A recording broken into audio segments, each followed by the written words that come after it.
Lunes 21 de diciembre del 2020, soy Paloma Barreto y es un placer acompañarnos en la siguiente hora aquí en JN Noticias. Veamos nuestros principales titulares.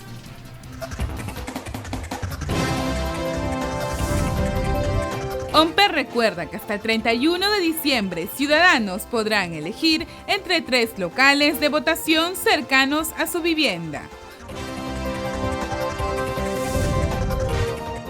Jurado Nacional de Elecciones realiza con éxito segunda jornada de capacitación a periodistas con miras a elecciones generales. Programa del JNE Guía Electoral 2021 es retransmitido en 10 regiones por canales aliados.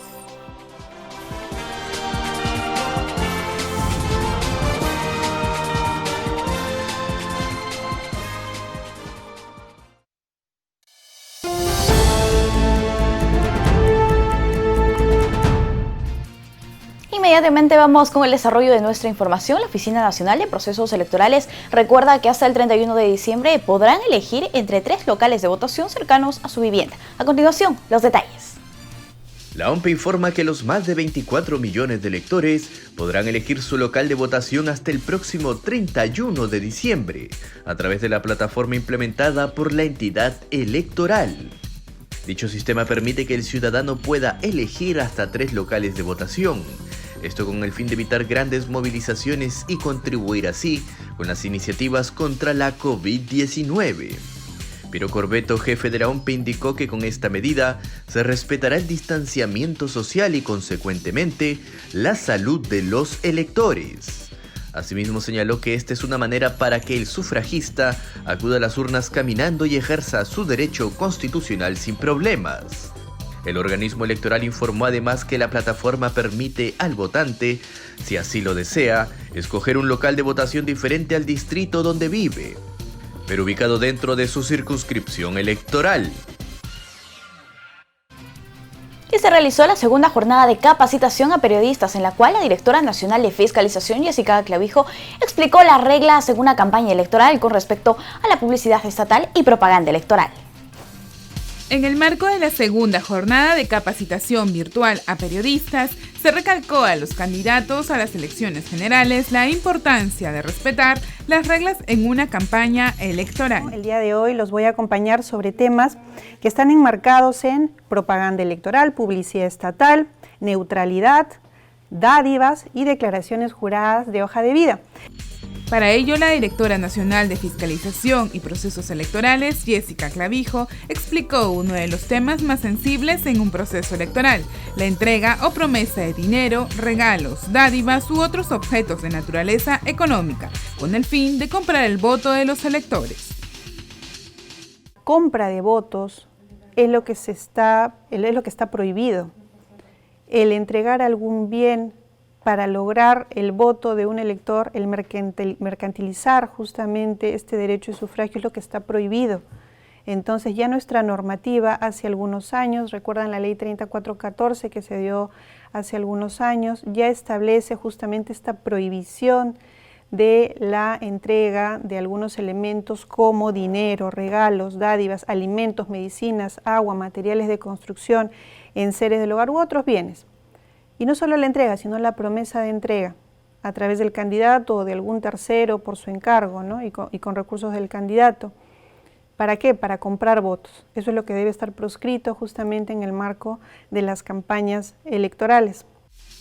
Así también explicó el alcance de las sanciones que podrían dejar a un candidato fuera de una carrera electoral. En caso que la entrega de promesas, de dinero, de regalos, de dádivas, de alimentos, de medicina, supere las 2 unidades impositivas tributarias, 8.800 soles, ahí ya no hablaremos de la comisión de una infracción que acarree una multa, sino cuando se hace la entrega de dádivas con la promesa de entrega, para aquellas superiores a las 2 UITs, la sanción inmediatamente es de exclusión. La sanción es inmediata. Además, Jessica Clavijo explicó las excepciones que existen e indicó que lo resuelto por el Jurado Electoral Especial pueden ser apelados ante el Pleno del Jurado Nacional de Elecciones, el cual resolverá en última y definitiva instancia. Y hay excepciones, y la excepción sería la entrega de bienes para consumo individual e inmediato con ocasión del desarrollo de un evento proselitista. Aquel bien que se entrega para ese consumo en ese momento, de manera individual y de manera inmediata, que se da a un simpatizante en el marco de un evento proselitista, está excluido de las prohibiciones referidas a la entrega de dádivas o la entrega de artículos publicitarios, llámese propaganda electoral, ¿no? Si entregas propaganda electoral, también está excluido, pero tengamos en cuenta que ambos supuestos, los bienes de consumo inmediato y la propaganda electoral, no deben exceder del 0.3% de la UIT, que en el marco de los 4.400 soles de UIT que tendremos para el próximo año, estamos hablando de 13 soles con 20. Destacamos que en la actividad también participaron las especialistas de la Dirección Nacional de Educación y Formación Cívica Ciudadana, Berenice Carretero, y Fernanda Rojas, especialista en la Central de Operaciones del Proceso Electoral, quienes hablaron sobre el voto informado e Infogov, plataformas de gran importancia para que los electores estén informados. El Jurado Nacional de Elecciones con esta capacitación busca generar un mayor conocimiento sobre las elecciones generales 2021 a los periodistas y esta información valiosa llega a los ciudadanos de manera clara. Y por otro lado, informamos que el Jurado Nacional de Elecciones precisa que las vacancias y suspensiones son vistas en primera instancia por los gobiernos regionales y locales, conforme se encuentra regulado en sus respectivas leyes orgánicas. El JNE recordó que los procedimientos de vacancia y suspensión de autoridades son necesariamente resueltos en primera instancia por los gobiernos regionales y locales correspondientes. Al apelarse las decisiones de primera instancia, los casos son elevados al Pleno del organismo electoral, el cual se encarga de zanjarlos en forma definitiva. Para ello, refiere el JNE, se lleva a cabo una audiencia pública en la que las partes procesales ejercen su derecho a defensa, de acuerdo a las reglas del debido proceso, y posteriormente, en sesión reservada, el colegiado electoral emite la resolución pertinente.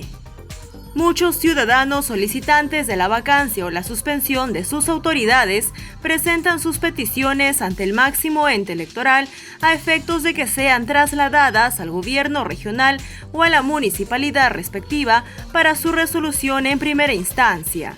A la fecha, el JNE ha corrido traslado de 41 expedientes de vacancia o suspensión a los referidos niveles de gobierno. Estos aún se encuentran pendientes de pronunciamiento por parte de las municipalidades y gobiernos regionales correspondientes. El programa de televisión y electoral 2021 logra exitoso lanzamiento a nivel nacional, transmitiéndose por diferentes canales regionales aliados al Jurado Nacional de Elecciones. Tras el exitoso lanzamiento de Guía Electoral 2021, los canales regionales aliados al Jurado Nacional de Elecciones retransmitieron este importante programa que se difunde en el marco de las elecciones generales del 11 de abril próximo.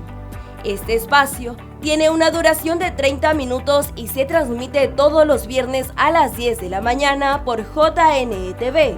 Asimismo, los canales aliados se suman a la difusión de este importante contenido que con un lenguaje claro y sencillo, sus conductores y especialistas invitados explican los requerimientos y diversos aspectos técnicos que implican los comicios. Me parece sumamente interesante que este programa oriente a esa población que está bastante indecisa. Y lo más interesante es que se dice con un lenguaje bastante simple y la población está ávida de conocer esos detalles para poder tener finalmente un voto mucho más formado, ¿no? Asimismo, ATM de Abancay y Media TV de Ayacucho retransmitirán los sábados a las 6 de la tarde y a las 11 de la mañana respectivamente. JR Televisión de Huacho transmitirá los sábados a las 8 de la mañana. Astros Televisión de Tacna los domingos a las 7 de la noche. Auténtica Televisión de Moyobamba los domingos a las 12:30 del mediodía. Conectados Televisión de Lima los domingos a las 10 de la mañana. El canal 12 de San Ramón en Chanchamayo transmitirá los viernes a las 9 de la noche. Por otro lado, TV Norte de Chiclayo transmitirá los sábados a las 6 de la tarde. Gaceta Ucayalina Televisión transmitirá los sábados y domingos, al igual que TV Cosmos de Trujillo.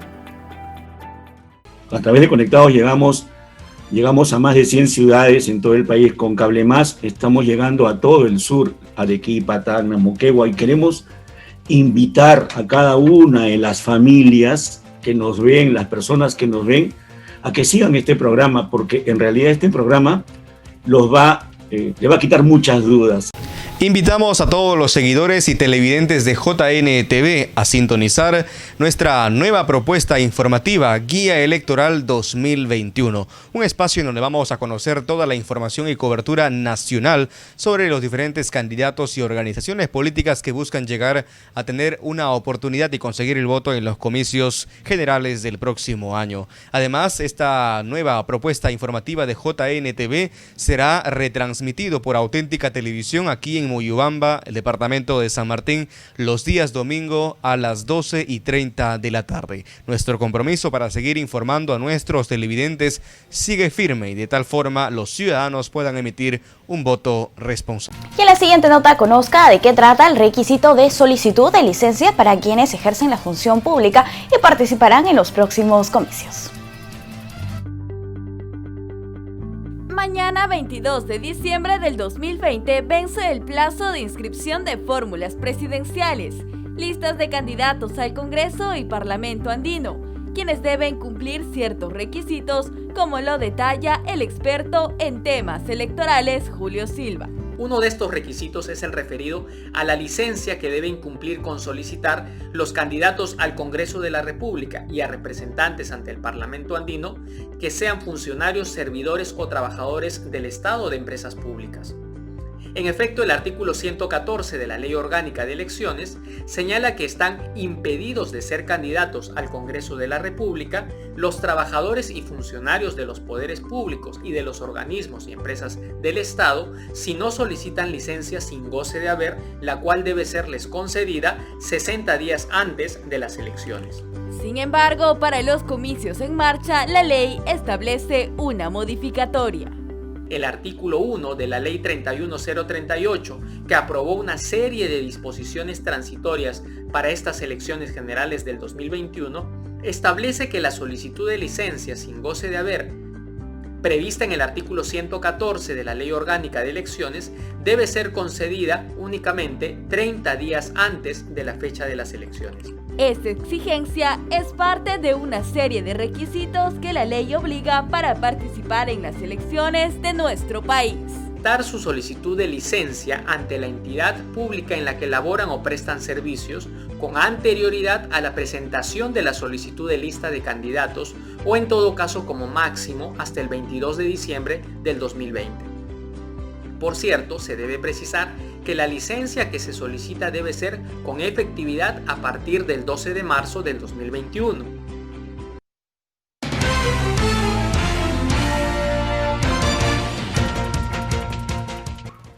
Bien, tenemos la entrevista electoral del día y nos encontramos con Richard López, él es coordinador del Sistema Integrado Jurisdiccional de Expedientes del Jurado Nacional de Elecciones y vamos a hablar sobre esta plataforma digital que ha sido habilitada por el máximo ente electoral. Se trata de Declara. Para nosotros es un placer tenerte aquí en JN Noticias. Richard, bienvenido. ¿Cómo estás, Paloma? Buenos días. Buenos días a todos los televidentes. Richard, coméntanos cuáles son los beneficios, las ventajas de esta plataforma que ha ya habilitado el Jurado Nacional de Elecciones. Bueno, la plataforma electoral es una herramienta tecnológica que el Jurado Nacional de Elecciones pone a disposición de los partidos políticos, principalmente para que puedan ingresar sus hojas de vida y también puedan hacer la conformación de sus listas de candidatos. Perfecto. Ahora, coméntanos, por favor, cómo podemos ingresar a esta. Bueno, hay dos maneras de ingresar al sistema. La primera es a través del portal institucional del Jurado Nacional de Elecciones, www.jne.gov.pe. Y la segunda es a través de, directamente desde la URL, declara.jne.gov.pe, ¿no? Ahora les puedo mostrar aquí en pantalla cómo poder ingresar. Listo. Aquí estoy yo en el portal institucional. Aquí tenemos un acceso directo que dice declaración jurada de hoja de vida Declara, ¿no? Perfecto, sí, lo estamos viendo en este momento. Entonces le damos clic, ingresamos, ¿no? Exacto, ingresamos, ¿no? Esta es la pantalla principal del Declara.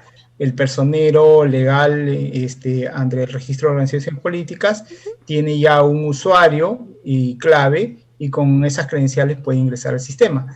De la misma manera también podemos ingresar digitando, ¿no? La URL declara.jne.gov.pe. Perfecto. Después, cada personero legal ya tiene sus claves, sus accesos, ingresa a la plataforma y vemos lo siguiente. Si podemos observar, por favor, Richard, ¿cuál es la siguiente página? Sí, perfecto. Esta es la pantalla principal del Declara. Como pueden apreciar, tenemos 6 módulos, ¿no? 6 módulos principales, y en la parte inferior tenemos 3 módulos más, ¿no? Entonces, explico de qué se tratan estos módulos. Este primer módulo es un módulo que permite la generación de la solicitud de reconocimiento de personeros, que también lo utilizan las organizaciones políticas.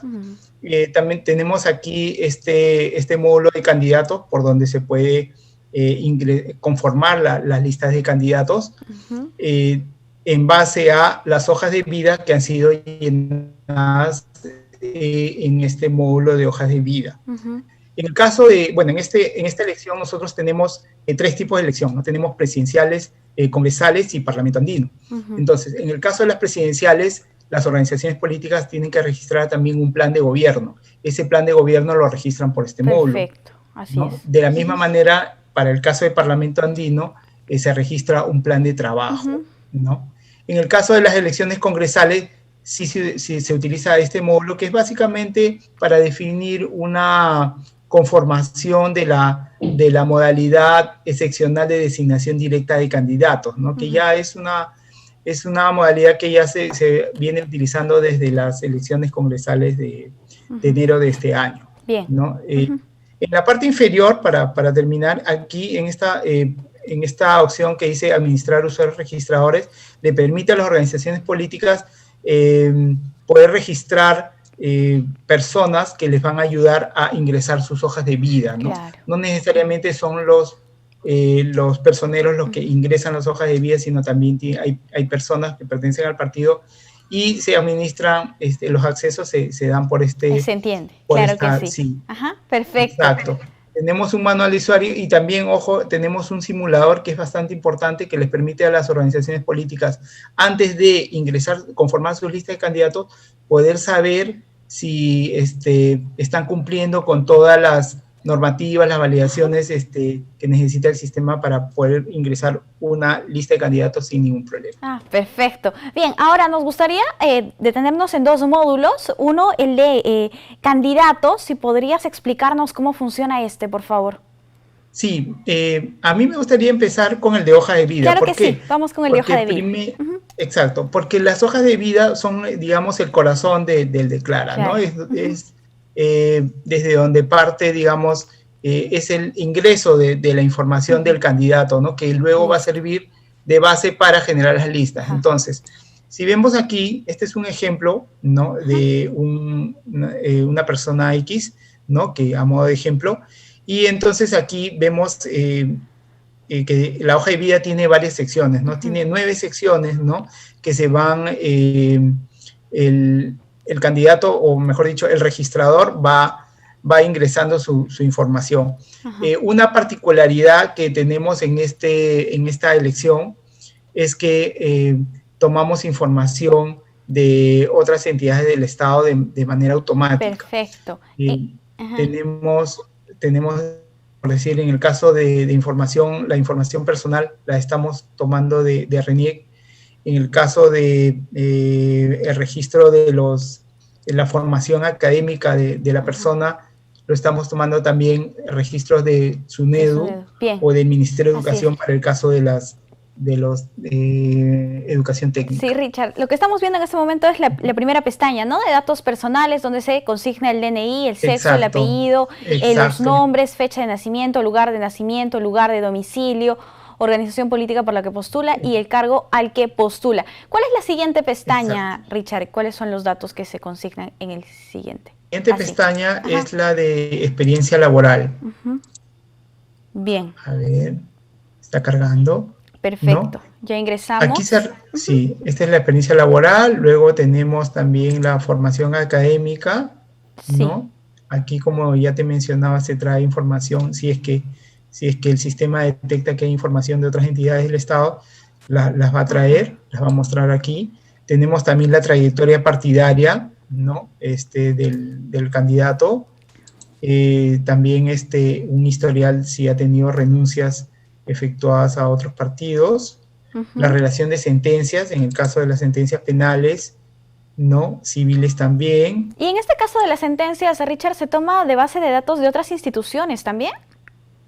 No, en el caso de las sentencias no, ellos tienen que ingresar esa información. Cada una de sus sentencias. ¿Qué pasa si es que algún candidato decide omitir alguna sentencia? Bueno, ya el área de fiscalización se encargará de poder corroborar esa información y bueno, se entiende que lo que se pide es veracidad en la información. Transparencia, ¿no? Efectivamente. Así bien. Es. Esas entonces son las pestañas. Sí, ¿qué más tenemos? Tenemos la declaración jurada de la declaración jurada de ingresos la declaración jurada de ingresos de bienes y rentas también, ¿no? Y en este caso se trae información de la SUNAR. Ah, listo. Ahí sí tenemos esa información, ¿no?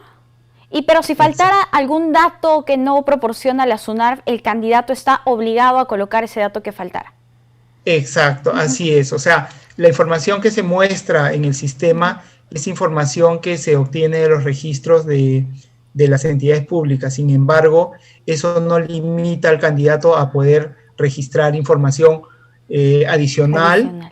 O incluso información, podría incluso registrar alguna observación con respecto a la información que se muestra. Claro que sí, se entiende. En el caso de bienes y rentas, te podría decir de que no necesariamente todos los bienes están registrados, podrían estar en proceso de registro y por lo tanto esa información no se mostraría. Entonces es ya obligación del candidato poder registrar. Así es. Bien, ahora, si vemos el otro módulo, el que se trata de listas de candidatos, ¿qué es lo que nos ofrece? ¿Qué podemos observar aquí, Richard? Exacto. Esta tarea de la inscripción de listas de candidatos, como ya lo había mencionado, estas listas se conforman a partir de las hojas de vida, ¿no? Yo tengo, a manera de ejemplo, les voy a mostrar una lista. Una lista que ya estaría conformada, ¿no? Como una simulación. Exacto, ¿no? Esta es una lista presidencial. Una fórmula presidencial, perfecto. Una fórmula presidencial, exacto, ¿no? Entonces, bueno, ya aquí ya se ha tomado desde las hojas de vida la información y automáticamente pues muestra la conformación de las listas, ¿no? Dicho sea de paso, es una lista con alternancia. Exacto, exactamente, sí. Y bueno, hay que recalcar que el sistema hace las validaciones de tal manera de que facilita a las organizaciones políticas no cometer errores en la conformación de su lista, ¿no? Ajá, así es, perfecto. Detecta, digamos, si las organizaciones políticas no están cumpliendo con este requisito de paridad y alternancia. Excelente, Richard, hemos visto que esta página es bastante amigable y que los personeros o aquellas personas, las organizaciones políticas, sí van a poder realizar sus inscripciones con facilidad. Y de hecho, ya queda muy poco tiempo. El día de mañana vence este plazo, 22 de diciembre, para la inscripción de listas de candidatos al Congreso, Parlamento Andino y también las fórmulas presidenciales. Si pudieras hacer un llamado, una invocación a las organizaciones políticas a que hagan la inscripción de manera oportuna. Sí, bueno, hago una invocación a las organizaciones políticas para que puedan registrar su información oportunamente. Sabemos que el día de mañana a la medianoche es la fecha límite para realizar el cierre de inscripción. Entonces los invito a que puedan registrar sus hojas de vida, hacer su conformación de lista para que no tengan ningún inconveniente al momento de presentarlas. Perfecto, es importante que las organizaciones políticas tomen en cuenta esto y que todo se realiza de manera virtual, esto en el marco de la pandemia que se está viviendo. Nosotros estamos muy agradecidos contigo, Richard, por acompañarnos aquí en JN Noticias. Muchas gracias. Será hasta una próxima oportunidad. Bien, hemos conversado con Richard López, él es coordinador del Sistema Integrado Jurisdiccional de Expedientes del Jurado Nacional de Elecciones sobre la plataforma digital Declara. Es momento de hacer una brevísima pausa. Volvemos.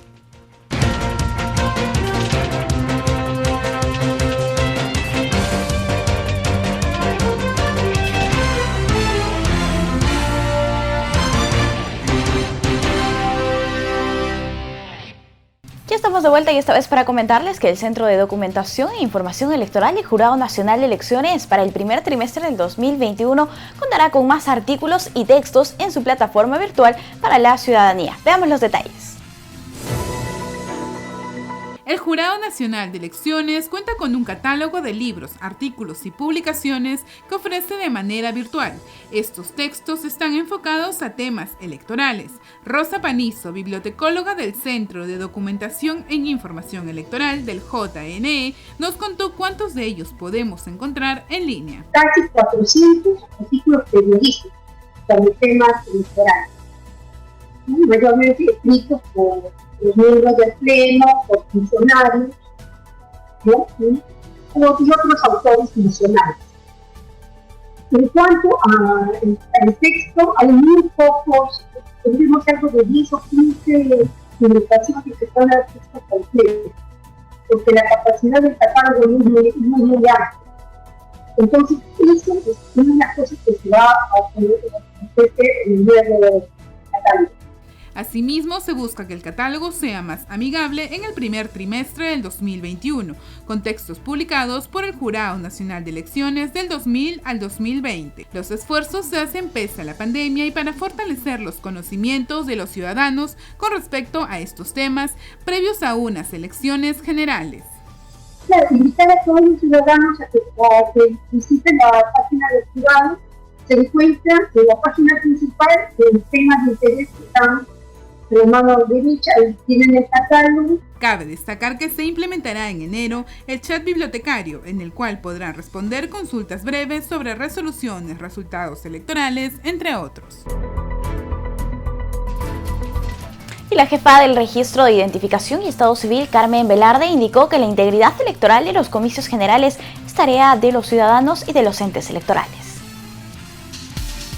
El rol que cumplen los entes electorales en un proceso comicial en marcha es de vital importancia, tanto antes, durante y después de dicho proceso. La jefa del RENIEC destacó cómo la buena gestión de los mismos genera buenos procesos electorales. Preservar la capacidad de los electores de participar en elecciones genuinas. Y considero que este debe ser el gran reto de cada una de las entidades del sistema electoral. En el caso del RENIEC, este es nuestro gran reto. ¿Cómo logramos que los electores participen en estas elecciones genuinas? No solamente apoyando a la Oficina Nacional de Procesos Electorales, al Jurado Nacional de Elecciones con quienes conformamos el sistema electoral, sino también con el buen desarrollo de nuestro trabajo, conociendo nuestros distintos procesos y, como en un momento señalé, con una conducta intachable. Para eso, consideramos en el RENIEC que es importante contar con un primer valor que es la transparencia. ¿Cómo hacemos nosotros nuestros procesos? ¿Cómo los desarrollamos? Por eso es importante este tipo de eventos para nosotros, porque nos permite hacer conocer nuestra labor, sobre todo esa labor de depuración o elaboración del padrón electoral. Enfatizó que la integridad electoral refuerza la democracia en un país y que lo primordial es demostrar transparencia. También es importante considerar la precisión en la administración electoral. ¿Cuál es nuestro rol? ¿Cuál es el papel que como Registro Nacional de Identificación y Estado Civil estamos nosotros jugando? Digo esto porque muchos ciudadanos no conocen en sí cuál es el papel que va desempeñando cada uno de los organismos que conformamos el sistema electoral. En ese sentido, indicó que muchos ciudadanos no saben qué papel cumple cada ente electoral y por ello es importante informarles oportunamente. Además, que el comportamiento ético debe estar presente en todos los actores que participan en unas elecciones. Estamos nosotros trabajando el tema de manera muy fuerte para lograr una seguridad, la mejor seguridad en la identificación de los ciudadanos, de los peruanos y peruanas.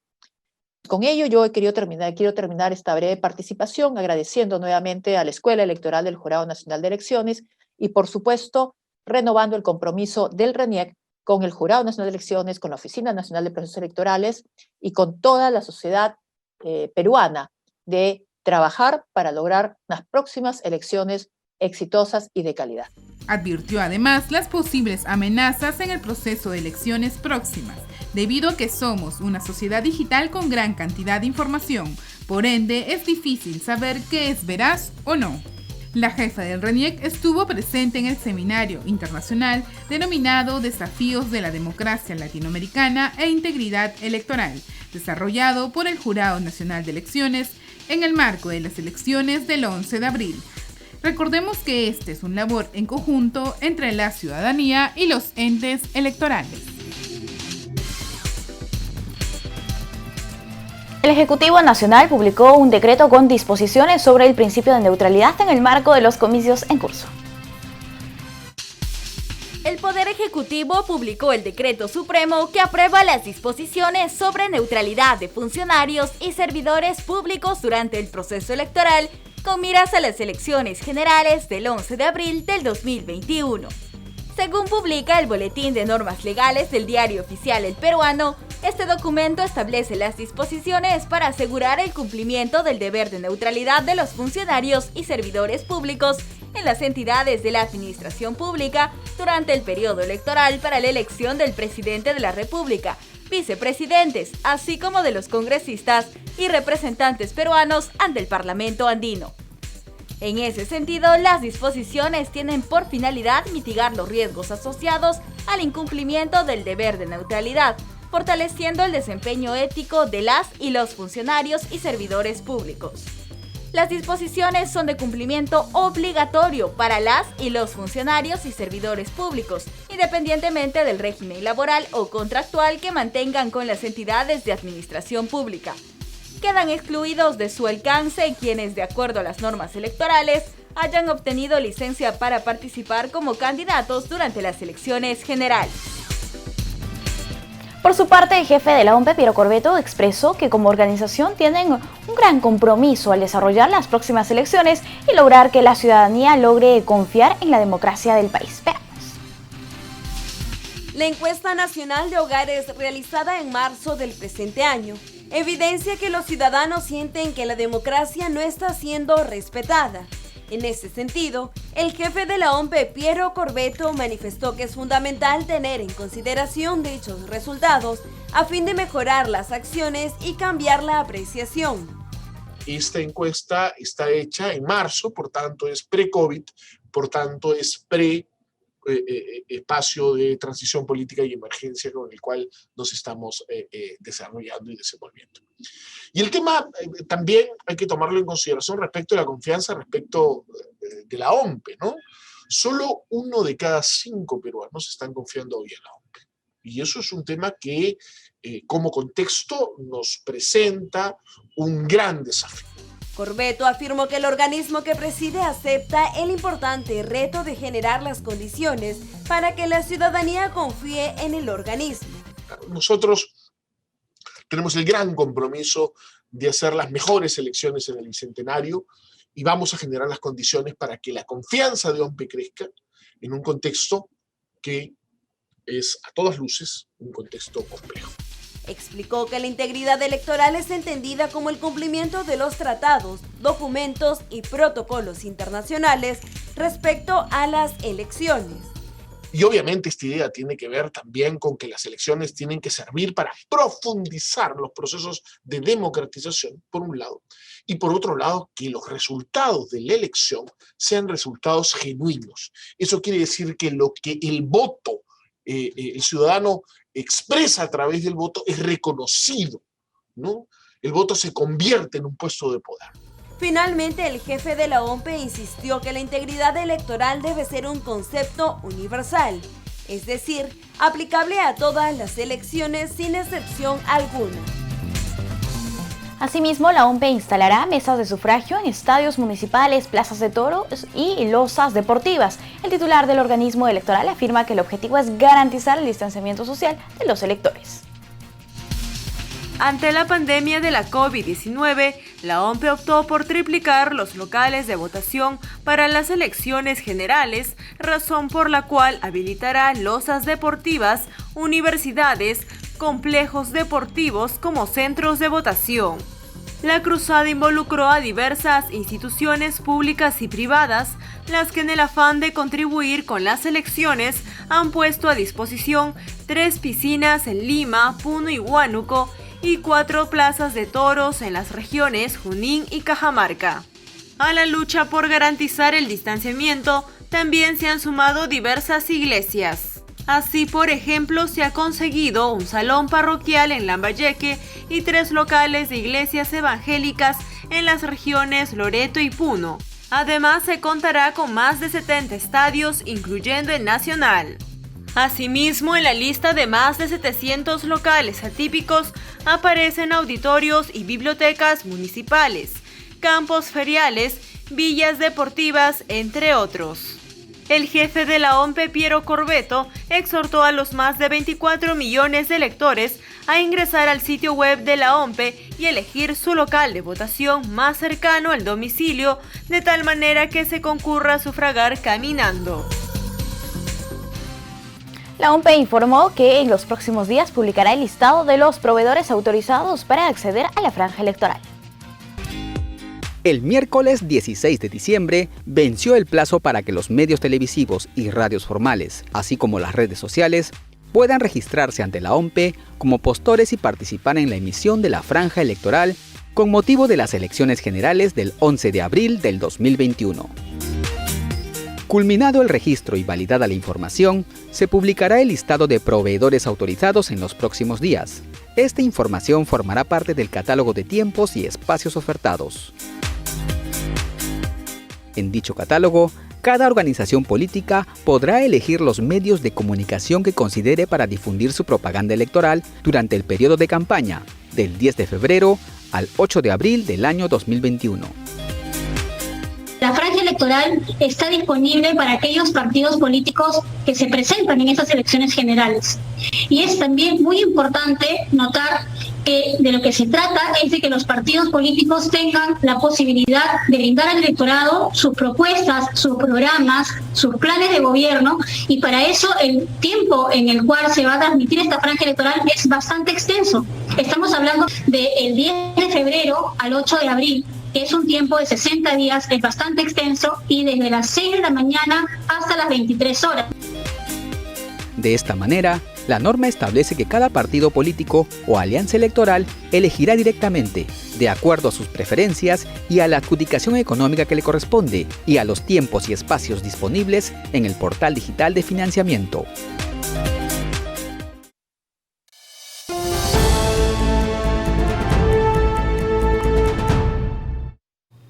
El RENIEC nos comparte una linda historia de Willy Castañeda, quien tuvo que huir del Perú en la época del terrorismo y después de muchos años pudo, gracias al ente registral, recuperar su identidad. Veamos el informe. Castañeda no puede contener las lágrimas al saber que ya es oficialmente peruano. Todas las puertas nos abrieron.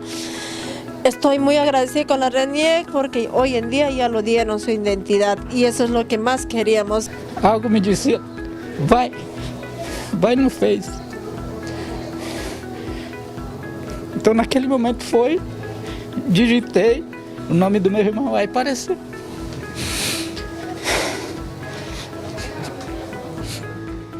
Lo que está manifestando es que siempre los ha buscado. O sea, ha entrado a internet, ha buscado, pero no había esas redes, entonces era frustrado su búsqueda. Willy Castañeda es una de las personas que tuvo que huir del país en la época de violencia terrorista que existía en los años 80. Como se sabe, en esos años muchos ciudadanos huyeron y cambiaron su identidad y se inscribieron con otros nombres. Uno de estos grupos con los que trabajamos en el marco del Plan Nacional es precisamente el grupo de víctimas de violencia política, y venimos trabajando desde el año 2014 de la mano con el Poder Judicial, con el Ministerio de Justicia, está el Consejo de Reparaciones, la CEMAN, todos hemos aunado precisamente esfuerzos precisamente para lograr que finalmente estas personas no solamente puedan obtener su identidad a través de un DNI y demostrarla, sino que a través de ese DNI también puedan acceder a otros beneficios que les da el Estado. En el caso del señor Willy fue mucho más sencillo. Su partida de nacimiento ya existía. Es así que gracias a las gestiones del RENIEC y el Ministerio de Justicia se hizo un trabajo en conjunto para devolverle su identidad y otorgarle el DNI. Tenemos como un nuevo integrante de nuestra familia peruana al señor Willy, que la verdad muy contentos con la familia y con todo de recibirlo y darle la bienvenida a casa otra vez y sobre todo con su identidad que le corresponde. Willy, pese a todos los inconvenientes por encontrar a sus parientes, nunca perdió la fe y ahora se reúne nuevamente con ellos, pero esta vez reconocido como el peruano que siempre fue.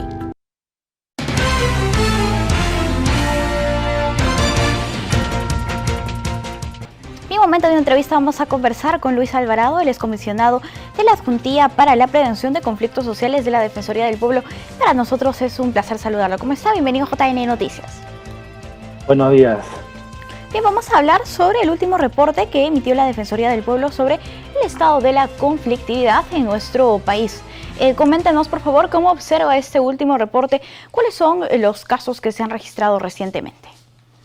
Y mire, se trata de un acumulado de 198 conflictos sociales, 147 activos y 51 latentes. Los nuevos casos son 11 conflictos que se ubican en 9 regiones a nivel nacional, ¿no? Del total de casos activos hay 67% de casos que están en proceso de diálogo, es decir, o bien hay un proceso de negociación directa entre las partes, o bien hay un proceso intermediado generalmente por el Estado para la solución o la atención de las demandas.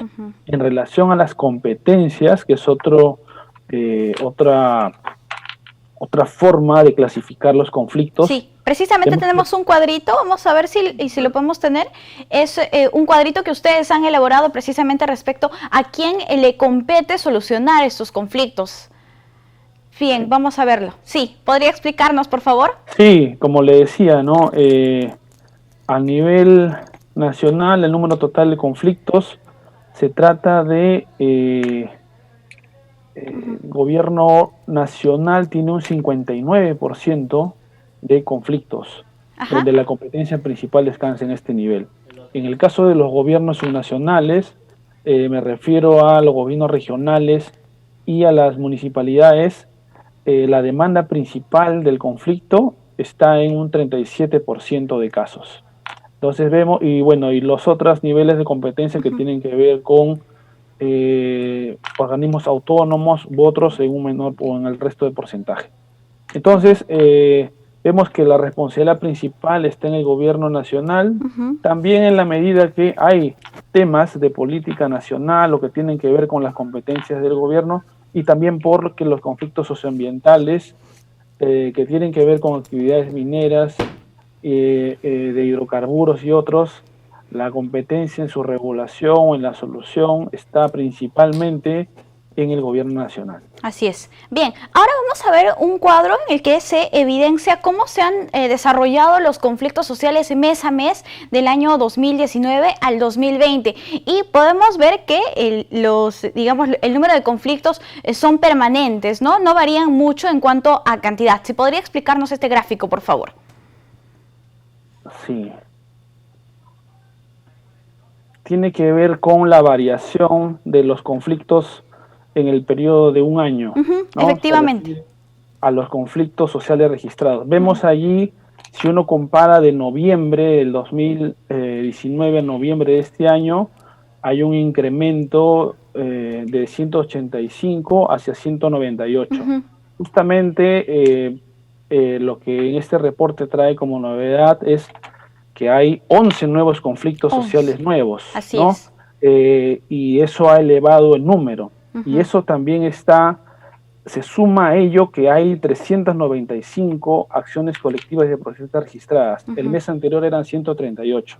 Entonces vemos que hay una mayor movilización y un mayor número de conflictos sociales. Esto se puede explicar por varias razones. En primer lugar, cada conflicto social tiene un contexto específico, se ubica en un territorio determinado y tiene unos antecedentes históricos, sociales, económicos particulares. Pero también se explica este incremento en los números tanto de los conflictos como de las acciones colectivas de protesta por la progresiva reactivación económica, hay una mayor movilidad de las personas y también hay una inestabilidad política. En ese sentido, hay una percepción de que la protesta es la vía frente a un Estado inestable, ¿no? O sea, esas son postulados que estamos nosotros evaluando permanentemente y sobre todo en este contexto, más aún con el presente todavía riesgo de contagio por la pandemia.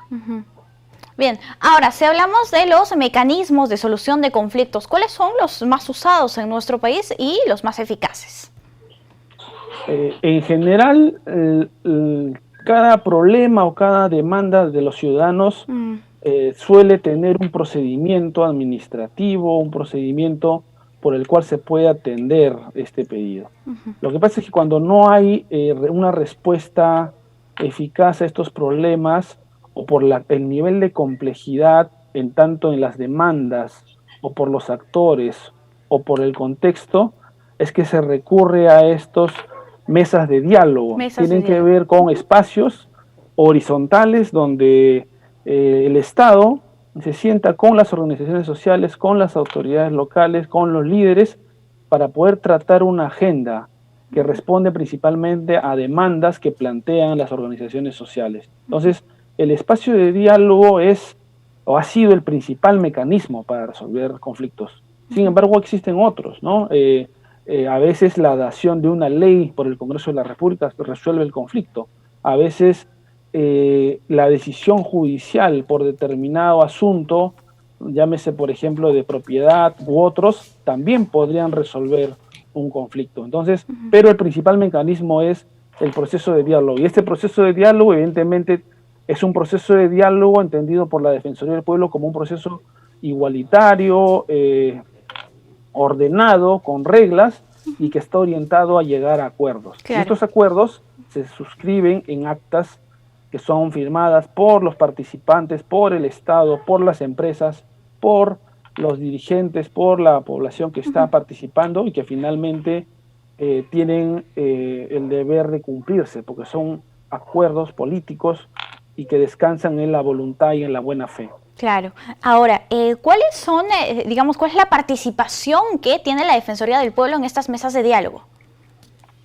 La Defensoría del Pueblo interviene desde el inicio de sus funciones en los temas de la defensa de derechos y supervisión del Estado. De modo sistemático, desde el año 2004, interviene en conflictos sociales. A través de, como digo, la defensa de los derechos, la supervisión del Estado, la promoción del diálogo y de los derechos y la prevención de la violencia. Esto porque, como usted comprenderá, cualquier manifestación pública entraña un riesgo para las personas. Y además porque en el conflicto hay dos tipos de demandas, ¿no? Demandas que plantean los ciudadanos en sus plataformas de lucha, en sus pliegos de reclamos, en sus pronunciamientos públicos. Por cierto, no todas son demandas, pero uno puede identificar allí algunos pedidos muy concretos, ¿no? Como la construcción de un hospital, el asfaltado de una carretera, entre otros. El cambio de una política pública. Claro, ¿no? Diferentes asuntos. Y el otro grupo de derechos que están en riesgo cuando hay manifestaciones son justamente el derecho a la vida, el derecho a la integridad, el derecho a la tranquilidad, el derecho a desarrollar las actividades económicas. En general, estos dos grupos de derechos hacen que pues estemos ante una situación compleja en la que la Defensoría del Pueblo despliega sus labores de intermediación, es decir, también la promoción del diálogo implica que en algunos casos podamos directamente mediar o intervenir para promover soluciones acordadas, dialogadas y que permitan superar y evitar llegar a crisis o a situaciones de tensión que lo único que hacen es desencadenar la violencia que no es querida y que trae lamentables consecuencias, como hemos visto en todos estos años en la conflictividad social. Así es. Bien, ahora que nos acercamos a un próximo proceso electoral, nos gustaría abordar un poco y que sea de manera breve, por favor, cómo se prepara la Defensoría del Pueblo y cómo realiza ese trabajo coordinado con el Jurado Nacional de Elecciones para prevenir estos. Sí, la Defensoría del Pueblo interviene en el tema electoral desde el inicio de sus funciones y de modo más orgánico desde el año 2000. En todos los procesos electorales hemos participado como supervisores y como colaboradores del sistema electoral, de los organismos del sistema electoral, a fin de garantizar el derecho al sufragio de todos los ciudadanos. En ese sentido, en este año, a nivel interno se ha conformado un comité especial porque el tema de las elecciones generales 2021 es uno de los puntos más importantes dentro de la agenda de trabajo de la Defensoría del Pueblo. A partir de este comité que integra varios órganos de línea de la Juntía y la coordinación que se va a hacer para el despliegue de las oficinas defensoriales y módulos de atención, son 38 oficinas a nivel nacional que se van a desplegar para poder colaborar, supervisar, llamar la atención y contribuir a que se desarrolle este proceso electoral con las mayores garantías, en este caso para la salud.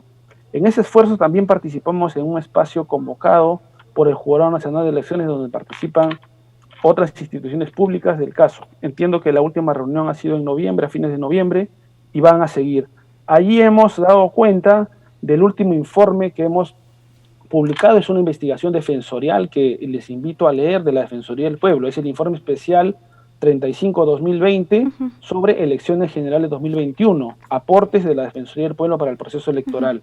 Allí hemos hecho 43 recomendaciones dirigidas al sistema electoral y a otros organismos como el Ministerio Público, las Fuerzas Armadas, la Policía Nacional, entre otros, para que se pueda garantizar el derecho a sufragio de las personas en este desafío pues sanitario, este desafío comunicacional. Va a haber, antes del día de las elecciones, hay todo un proceso de campaña. Entonces, el riesgo sanitario y todo el avance que tiene el sistema electoral para garantizar esto a través normativamente y a través de una campaña de difusión que hemos propuesto va a ser muy importante. Así es. Igual, el nivel de protección para las personas de especial atención. Así es, efectivamente, personas con discapacidad también. Sí, lo hemos leído, lo hemos revisado y hemos tenido una entrevista también a través de este medio. Nosotros estamos muy agradecidos con usted por acompañarnos aquí en JN Noticias. Será hasta una próxima oportunidad. Muchas gracias. Hasta luego. Bien, amigos, nosotros vamos a hacer una brevísima pausa. Volvemos.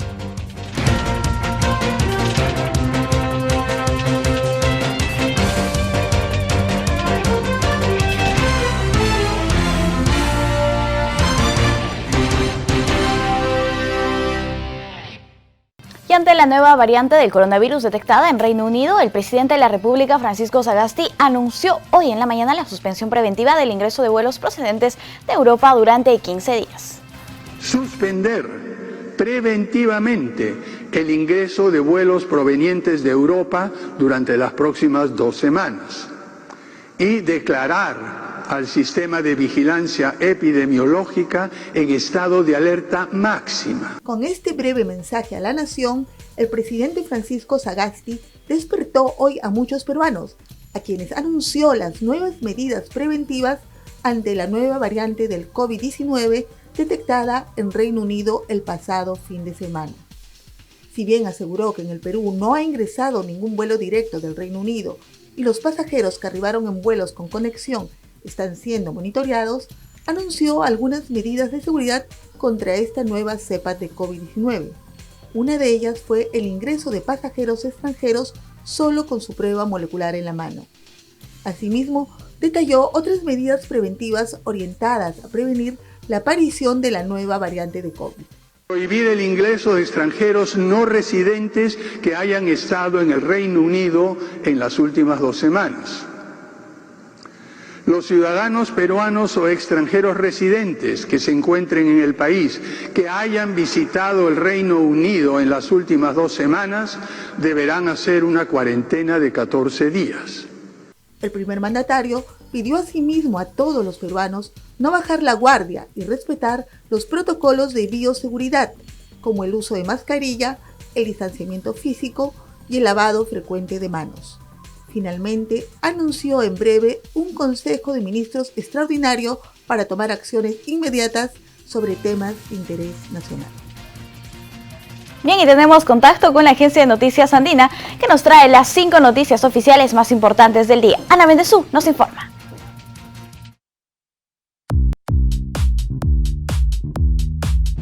Bienvenidos, desde la agencia de noticias andina estas son las 5 noticias del día. Consejo de Ministros se reúne hoy para evaluar medidas más drásticas de control ante la llegada de vuelos internacionales, debido a la situación generada tras detectarse una nueva cepa del coronavirus en Europa. El Ministerio de Transportes y Comunicaciones anunció que como medida preventiva no autorizará vuelos directos o con escala en el Reino Unido hasta nuevo aviso. Señalaron también que junto al MINSA evalúan los vuelos reiniciados hacia y desde Europa.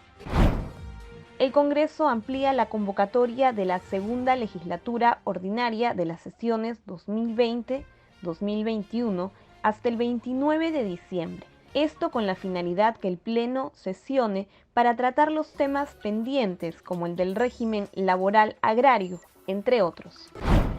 La carretera central nuevamente está bloqueada a causa de la caída de una intensa nevada durante la madrugada a la altura del distrito de Morococha, en la provincia de Yauli, en la región de Junín. También se ha reportado la caída de nevada en las zonas de Ticlio y Cazapalca, en Huarochirí, Lima, lo cual ha provocado gran congestión vehicular. Atención en la selva, porque el CENAMI prevé que desde esta tarde hasta la noche del martes 22 de diciembre se registrarán lluvias de moderada a fuerte intensidad acompañadas de descargas eléctricas y ráfagas de viento superiores a los 45 kilómetros por hora. No se olviden que el desarrollo de estas y otras noticias las pueden encontrar en todas nuestras plataformas digitales y por supuesto pueden visitar andina.p.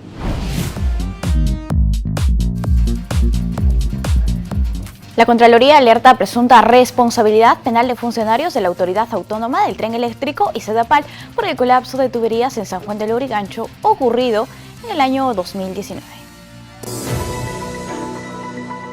A casi 2 años del gran aniego de aguas residuales que se generó en San Juan del Lurigancho, la Contraloría publicó un informe en el que indica haber detectado responsabilidad penal en 7 funcionarios de Sedapal y la Autoridad Autónoma del Tren Eléctrico. Ello tras identificar irregularidades en la gestión de los trabajos de reubicación de las redes primarias de alcantarillado en el distrito en el sector del tramo 2 de la línea 1 del Metro de Lima. La entidad afirma que los funcionarios no habrían gestionado la contratación de un supervisor, por lo que hubo ausencia total de controles técnicos que son indispensables en este tipo de obras. A la fecha, los perjuicios económicos ascienden a $2.677.000 y más de 16 millones de soles. No obstante, el órgano de control estima que dichos montos podrían aumentar debido a que los trabajos para la reposición integral de las tuberías de alcantarillado reubicadas en la zona aún se encuentran en ejecución.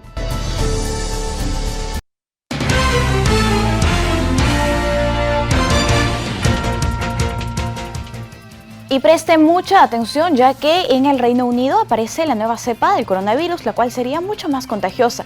Esta confirmación preocupa a los epidemiólogos, así como a otros países que decidieron cancelar los vuelos al país británico.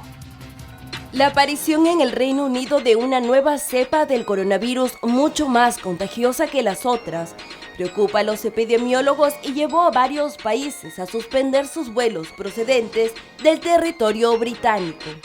Sin embargo, nada indica de momento que esta nueva cepa cause una tasa de mortalidad más alta o que afecte a las vacunas y los tratamientos, pero se están realizando trabajos de forma urgente para confirmar eso, agregó Chris Whitty, médico jefe de Inglaterra. A través de su página de Facebook, el genetista francés Axel Kahn recordó que hasta ahora se han secuenciado 300.000 mutantes del SARS-CoV-2 en el mundo. La confirmación del nivel de transmisibilidad de esta cepa llevó a las autoridades británicas a decretar un nuevo confinamiento en Londres y parte de Inglaterra, que afecta a un total de 16 millones de habitantes. En ese sentido, Holanda decidió suspender este domingo todos sus vuelos de pasajeros provenientes del Reino Unido. Bélgica también suspenderá las conexiones aéreas y ferroviarias en este país, y Alemania estudia seriamente tomar una medida similar que también afectaría a Sudáfrica. Un hombre disfrazado de Papá Noel visitó hogar de ancianos en Bélgica y contagió a 118 personas de coronavirus. Encargados del hogar afirman que esta persona solo estuvo en zonas comunes, lo que fue suficiente para propagar el virus. Autoridades médicas indicaron que la visita de un hombre disfrazado de Papá Noel a un ancianato en Bélgica dejó 118 personas contagiadas por la COVID-19, 98 ancianos y 20 empleados. Uno de ellos falleció. Según informó un medio local, uno de los hijos de los residentes del hogar se disfrazó de Papá Noel para animar a los abuelitos, causando la propagación de este virus que afectó a muchos de los residentes.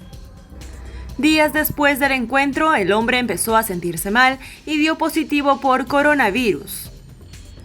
La dirección del hogar de ancianos afirma que el hombre disfrazado de Papá Noel no entró en ninguna de las habitaciones de los residentes y que solo estuvo en las áreas de uso común. Asimismo, indicaron que se aseguró de mantener la distancia sanitaria en todo momento y que todo el mundo llevaba mascarilla. Sin embargo, en las fotos publicadas en la red se aprecia varias personas sin mascarilla y que no respetaban el distanciamiento social.